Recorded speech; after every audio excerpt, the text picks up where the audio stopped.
বাঙালিরা সিরিয়াল দেখতে পছন্দ করে না এরকম তো বাঙালি আমার মনে হয় না কারোকে পাওয়া যাবে। যদি আপনারা সিরিয়াল দেখতে খুবই পছন্দ করেন তাহলে বড় পর্দায় গিয়ে এই অরমে কাহার দাম থা সিনেমাটা দেখুন। এটা কিন্তু এক প্রকার সিরিয়াল বানিয়ে ফেলেছে নীরজ পান্ডে। যারা 90-এর দশকের সিনেমা দেখে বড় হয়েছে, মানে আমি আর্লি 90s এর কথা বলছি, তারা যদি কোনো সিনেমা বানায় না, তাদের মধ্যে একটা মাথা সবসময় ঘুরতে থাকে, একটা আমি কোনদিন রোমান্টিক লাভ স্টোরি বানাবো। নীরজ পান্ডের ক্ষেত্রে সেটাই হয়েছে এবং সেটা একটি রোমান্টিক লাভ স্টোরি বানাতে গিয়েছে এবং হেগে দিয়েছে। বাস্তব কথা এটাই যে হেগে দিয়েছে। এই সিনেমার শুরুটা কিন্তু বেশ ভালো ছিল, 15-20 মিনিট বেশ ভালো ছিল, যখন ইয়ঙ্গার ভার্সনটাকে দেখানো হচ্ছিল অজয় দেবগন এবং টাব্বু। যে রোলটা করেছে শান্তনু মহেশ্বরী, মানে অজয় দেবগনের ইয়ঙ্গার ভার্সন, এবং সাজি মঞ্জরেকর যে মহেশ মঞ্জরেকরের মেয়ে, সে হচ্ছে টাব্বু ইয়ঙ্গার ভার্সনটা। তো সেই সময়টা বেশ ভালো ছিল। তারপর থেকে যতই সিনেমা এগাতে থাকে বলতে পারে প্রায় সিরিয়াল বানিয়ে ফেলেছে। এরকম সিনগুলো আছে না, যে এত ভাবে স্লো মোশন হচ্ছে, এত ভাবে টানা হয়ে যায় একটা সিন, মনে হবে যেন সিরিয়াল চলছে। আপনারা ট্রেলারে তো সেই সিনটা দেখেইছেন যেখানে অজয় দেবগানের সঙ্গে টাব্বু দেখা করতে আসছে, সেই সিনটার কথা বলছি।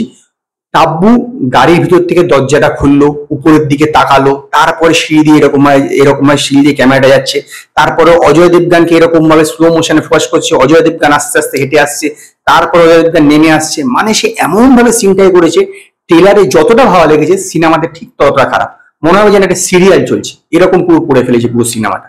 গল্পটা তো আপনারা জানেন যে কৃষ্ণ এবং বসুধার এটা হচ্ছে লাভ স্টোরি। তো কৃষ্ণা রোলটা করেছে অজয় দেবগান এবং বসুধা হচ্ছে টাব্বু। তো তাদের দুজনের মধ্যে প্রেম ছিল, তো একটা অজয় দেবগান একটা ঘটনা ঘটিয়ে ফেলে এবং তার ফলে তাকে জেলে যেতে হয়, এবং জেল থেকে সে যখন ফেরত আসে তখন টাব্বু জিমি সেরিগালের সঙ্গে বিয়ে হয়ে গিয়েছে। তো তারপরে কি হয় সেইটা নিয়ে হচ্ছে এই সিনেমার গল্পটা।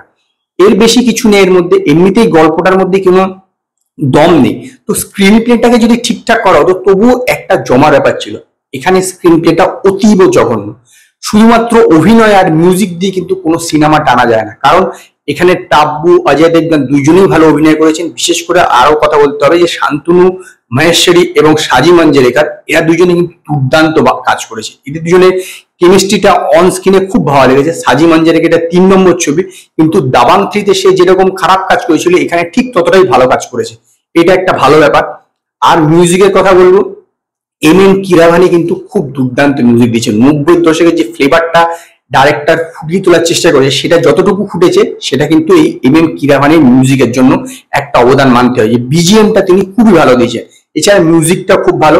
জিমি শেরিগারের রোলটা ছোট হলো, সে মোটামুটি ছাপ রেখে গেছে, এটুকুনি বলতে পারেন। কিন্তু সিনেমাটা না এত বেশি টানা হয়েছে, সিনগুলোকে এত বেশি টানা হয়েছে, আমি বললাম না যে এক এক সময় আপনি বিরক্ত হয়ে যাবেন। মানে অনেক জায়গাতে এরকম হবে না, অনেক জায়গাতে দেখবেন এরকম হয়তো হয়েছে যে ইন্টারভেলে লোক উঠে চলে গেছে, কারণ বিরক্ত হয়ে যাচ্ছে।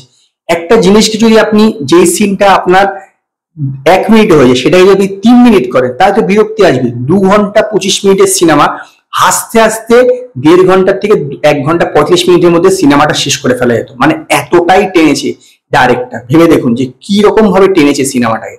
এমনিতে কিন্তু মেকিং নিয়ে কোনো সমস্যা নেই, বিগ বাজেটের ছবি সবকিছু ঠিক আছে, কিন্তু একটা সিনকে এতভাবে টেনেছে যে মানে কল্পনাতীত বাইরে। এবং সবচেয়ে বড় কথা হচ্ছে, একটা সিনেমা ওয়ার্ক করতে গেলে অডিয়েন্সকে তার সঙ্গে কানেক্ট হতে হয়, সিনেমাটার সঙ্গে ইমোশনালি কানেক্ট হতে হয়। কোনো সিন দেখে কোনো জায়গা দেখে কিন্তু আপনি ইমোশনালি কানেক্ট হবেন। হ্যাঁ, কোনো জায়গায় অভিনয় দেখে আপনার হয়তো একটুখানি ভালো লাগতে পারে, কিন্তু সেটা সেইটুকুনি সময়, তার বাইরে কিন্তু কিছু হবে না যে আপনি তাতে ইমোশনালি কানেক্ট করতে পারবেন।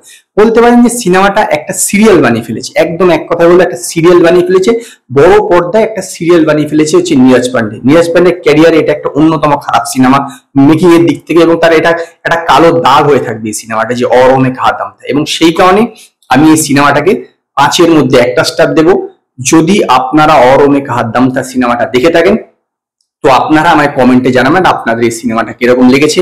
যদি আপনাদের এই ভিডিওটি পছন্দ হয় ভিডিওটিকে লাইক করুন, কমেন্ট করুন, শেয়ার করুন, আর নতুন নতুন আপডেটের জন্য আমার চ্যানেলকে সাবস্ক্রাইব করুন।